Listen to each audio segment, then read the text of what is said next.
Biologist mga ginyasaya katayasiran langon na ipag-check kaya sayay ipag-check sayay kwan o nurse na ibarato da naka-check saya na wala ra, so gini na wala ra, ibarato na referral na again ipag-check ka sa referral ro sa puro, tapos natugon ka ko si addendum seko saya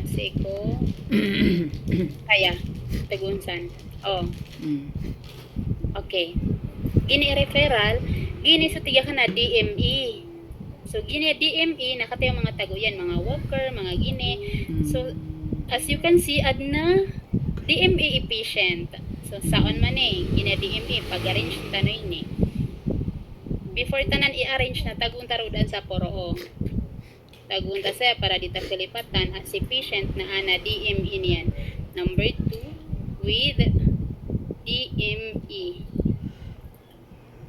With DME. Yanan. Pag-arrange tayo ni paseo. Arrange na siran. First na wipes. Number 1, wipes. Tapos, ipag-ask ka. Izuma ka na para maklaro. Ipag-ask ka ang unsay quantity.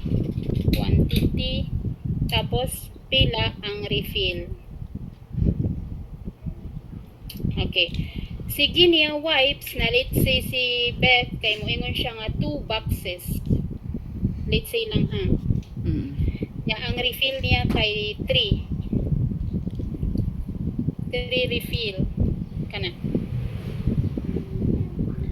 And then number 2 sila ka na di settlement. Ilang mga document sobra saya i-transfer tao. Kapiyang ka nasuratan ka saya as si addendum